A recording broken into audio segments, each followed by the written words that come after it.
Salah satu pembelajaran dari sensei saya adalah selalu cari sabuk yang mudah dilepas. Jadi ambil, set, langsung tarik. Ketika dia bersiap-siap untuk maju, Anda lilitkan ini di tangan Anda.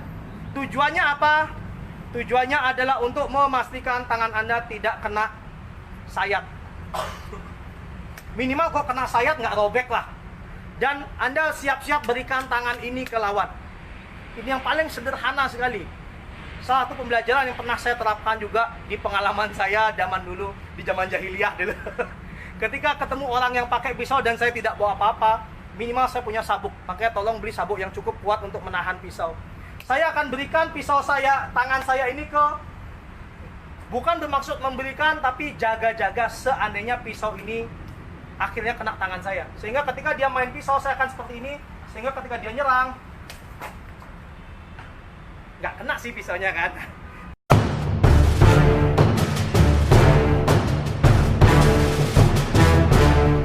Bercanda guys. Oke, jadi setelah mata di sini ya, terus tulang pipi, hidung, gigi. Oke, udah cukup. Berikutnya yang fatal adalah sih, tapi tolong janganlah, bahaya ini. Nanti orang bisa meninggal. Kalau Anda pukul bagian sininya, selesai. Jangan. Apalagi pakai gigi, waduh bahaya banget, jangan ya. Saran saya janganlah, itu berbahaya. Oke, kemudian berikutnya, agak sedikit ya. Berikutnya adalah body week berikutnya di badan. Oke. Di badan, body week berikutnya itu adalah, ada orang bilang bagian sininya, nggak usah. Kalau orang yang nge-gym badannya gede, dia pukul sini kuat. Karena Anda pakai tangan kosong ya. Berikutnya adalah ini, solar plexus bahasanya, atau disebut dengan ulu hati. Oke. Berikutnya di sini nih. Ini apa namanya?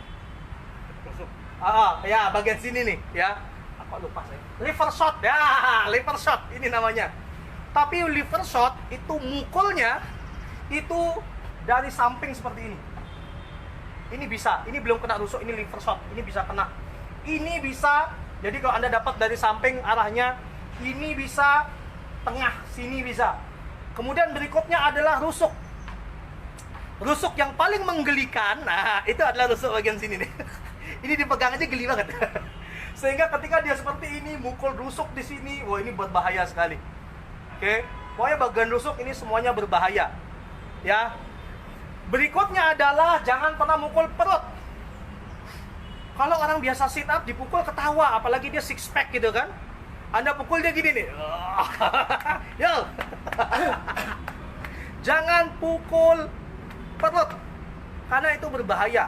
Kalau Anda mau pukul, yang dipukul adalah bukan perut, tapi satu jari di atas kemaluan.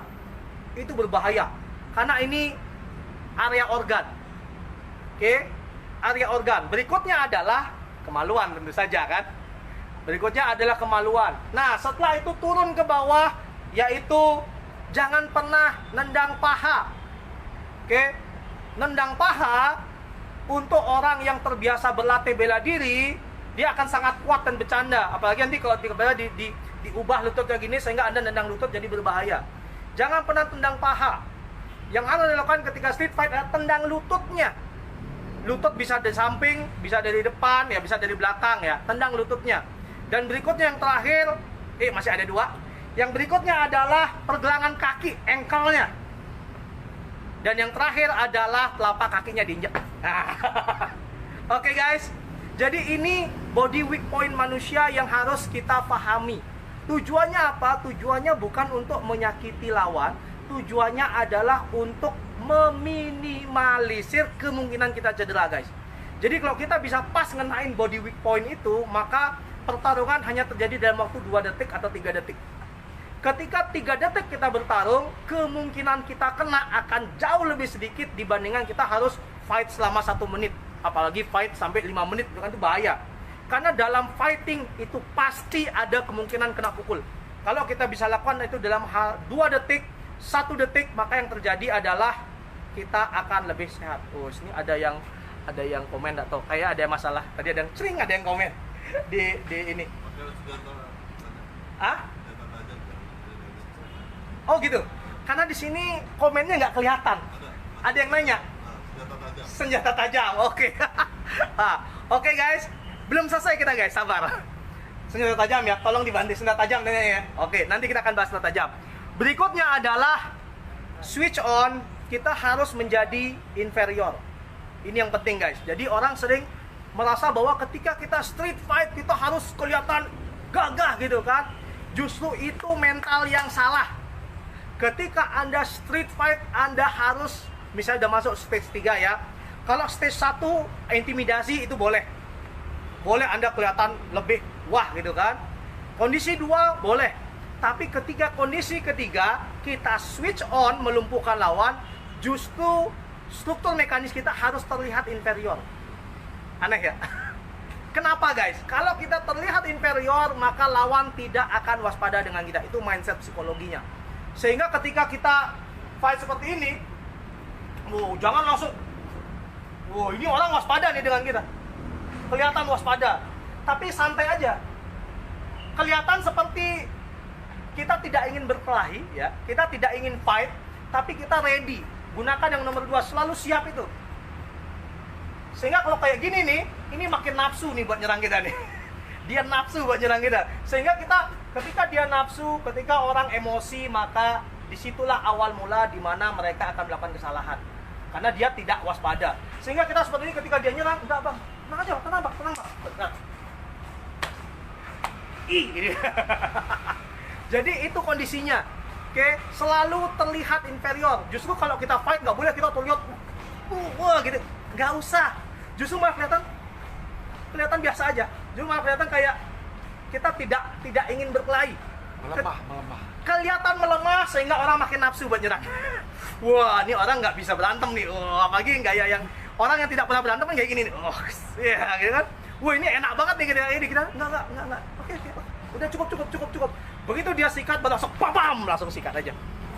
Menjadi inferior. Ini permainan pikiran. Oke? Pertanyaan nanti saya jawab terakhir ya. Dan yang terakhir adalah penutupnya dalam street fighting. Itu jelas seperti yang disampaikan oleh kakek guru saya Wong Shun Leung, itu adalah Yat Dam Yilik. Yat 1 itu adalah dam, nyali. Jadi ketika kita fighting, street fight nomor 1 adalah nyali. Yi 2 itu adalah lik, power. Sehingga kalau Anda mau jago fight, atau Anda bukan jago lah, kalau jago kelihatannya pengen cari gitu ya. Kalau Anda pengen survive dalam street fight, Anda harus melatih nyali dan melatih power. Sifu pernah ngomong sama saya kayak gini, sederhana banget. Di Wing Chun, kalau kamu bisa pukul, kamu bisa langkah, kamu bisa tendang, sudah cukup buat menang. Sederhana. Bisa pukul keras, langkah benar, footworknya benar, nendangnya bagus, pasti sudah menang. Karena dalam fighting sudah nggak kepikiran lagi. Kalau di Wing Chun itu ada kanta, chata, itu udah nggak kepikiran. Mikirnya sudah langsung pam, udah langsung pukul aja. Sehingga nyali dan lik itu harus besar. Lik kita masuk dam tadi udah ya, nyali. Kalau udah mau siap berantem udah siap punya nyali kan. Yang nomor 2, lik ya. Ketika kita bicara tentang lik itu adalah powernya. Ketika kita terbiasa melatih pukul yang keras, atau kalau Anda bukan orang bela diri gitu, Anda pengen tetap safe di jalanan, latihan aja mukul keras. Pam. Anda cek deh di YouTube gimana caranya mukul keras, nggak apa-apa. Kalau Anda nggak punya waktu buat bela diri, latihan mukul keras, tar. Beli samsak gitu kan, heavy bag gitu untuk latihan. Bila perlu kalau pakai heavy bag, usahakan pakai glove sehingga ini Anda terlindungin. Latihan mukul heavy bag dengan pukulan yang keras, sehingga kalau pukulan Anda keras, maka di sini Pak Partner. Pak Partner saya ini body weak point tadi, kalau pukulan kita keras itu sudah tidak berlaku. Kalau pukulan kita keras, kita mau pukul di mana saja itu besar. Kok tadi kan nggak boleh mukul sini dada, nggak boleh mukul perut gitu kan. Kalau pukulan kita yakin pukulan kita keras, maka kita mukul di mana saja, bam, seperti itu dia akan terasa keras. Oke, atau kita mukul di rahangnya, kita ngerasa pede mukul rahang. Kalau liknya besar, pukulan kita keras, maka kita mukul bam seperti itu, maka itu sudah tidak berlaku lagi. Makanya dalam WSL Wing Chun selalu disebutkan ketika Anda ingin jadi fighter itu ada 3, Yat Dam, Yi Lik, Sam Gung Fu. Nomor 1 yang harus dikhawatirkan adalah Anda punya nyali atau enggak. Nyali itu maksudnya gini. Gak apa-apa Pak, jangan mudah-mudah. Ya, dam, nyali itu maksudnya adalah berani mukul, berani kena pukul. Kadang sebagian orang berani mukul tapi nggak mau kena pukul, sehingga ketika berantem tuh gini-gini. Itu namanya orang nggak berani kena pukul, itu damnya nggak ada. Atau yang kedua, nggak berani mukul karena orangnya nggak tegaan. Ada orang kayak gitu, dia nggak punya nyali buat mukul orang, sehingga dilakukan dia akan mundur-mundur terus. Dia nggak takut kena pukul, tapi dia mundur-mundur karena dia nggak mau mukul orang. Itu dam, nyali. Nyali itu berani mukul, berani kena pukul. Kemudian Gi, nomor 2, lik. Yang harus dikhawatirkan nomor 2 adalah kalau kita nggak punya power besar. Teknik Wing Chun kita keren, ya kan? Kelihatannya, wah keren gitu kan? Kelihatan, tenaganya besar gitu kan? Tapi ketika disentuhkan ke lawan atau ke target pet tuh nggak ada rasanya. Itu namanya 0. Jadi yang harus dikhawatirkan nomor 2 itu adalah power, lik. Powernya harus besar. Bener nggak ketika kita mukul, lawan bener-bener kerasa menggelitik tulang gitu kan. Itu yang nomor 2. Yang dikhawatirkan. Baru yang nomor 3, Sam, Gung Fu. Baru yang nomor 3, keahlian. Kalau di Wing Chun itu adalah Tan, Jam, Chat, ya, Bong. Ini yang nomor 3. Ketika Anda ingin jadi petarung, Kung Fu itu nomor 3, skill itu nomor 3. Yak Dam, Yilik itu yang nomor 1 dan nomor 2. Kalau itu ada yang nomor 3, standar aja, Anda pasti menang. Oke? Sesi pertanyaan apa tadi? Pisau. Wah, ini cilaka nih. Ada 2. Ada 2 hal yang akan saya bahas. Yang pertama adalah bagaimana kalau orang mengintimidasi kita tanpa pisau dulu ya, sabar. Mengintimidasi kita tiba-tiba tanpa dia menggunakan pisau. Jadi sebagian besar orang dia akan mengintimidasi dengan dia seperti ini. Ketika seperti ini ketika seperti ini kita hanya fokus ya, jangan pernah fokus pada tangannya. Ini yang paling sering. Bisa kayak gini, bisa dipegang tangannya atau macam-macam gini. Jangan pernah fokus pada tangan. Ketika kita ingin menjadi insting menaklukkan yang bagus, kita tidak pernah fokus pada tangan, kita fokus pada badannya.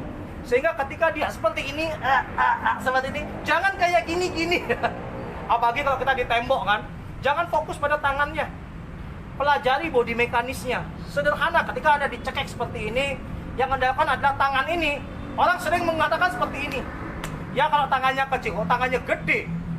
Kalau dia orang gym, yang lingkaran lengannya aja 50 cm gitu kan, Anda kayak gini, dia ketawa. Ini nggak akan bisa terjadi apa-apa. Oke? Yang Anda lakukan Anda pelajarin body mekanisnya, maka jadi cerdas. Oke? Maka tadi saya bilang body weak point gitu kan. Nah, ini masih body weak point juga. Ketika kita seperti ini, kita tahu tangan itu kan ada siku, ini kan ya. Pelan ya nih, kan ada siku gini-gini toh kan.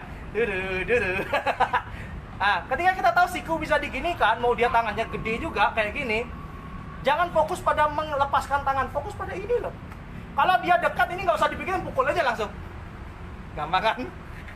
Ya, pukul aja langsung. Kalau kita dekat. Kalau dia agak jauh gitu, biasanya khususnya untuk wanita gitu kan, gini tangannya nggak nyampe gitu kan. Nah, kita tahu bahwa mukul nggak akan nyampe. Kita lakukan adalah kita harus hilangkan ini. Tujuannya adalah bukan untuk menghilangkan ini.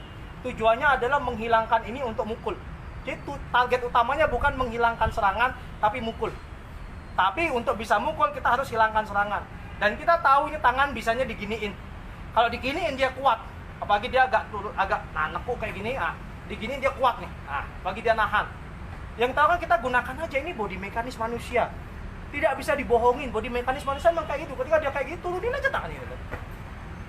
Mukul. Sederhana banget. Oke. Apalagi dia sok-sokan dorong gitu kan. Nah, ketika dia kayak gini nih, anggap kita jalan, nanti sampai di sini dorong saya gitu ya. Dia maju, saya mundur, terus tiba-tiba dia mau dorong saya. Singkirin aja ke sini. Sederhana aja. Jadi jangan tertipu dengan penampilan. Karena kenapa tadi mudah? Karena ketika dia dorong seperti ini kan dia dorong tangan ini kan tangan kanan dia dorong. Ketika dia dorong ada gaya dorong ke depan, ya guys ya. Saya cuma tinggal pindahin aja ke samping ini. Dan saya siap pukul.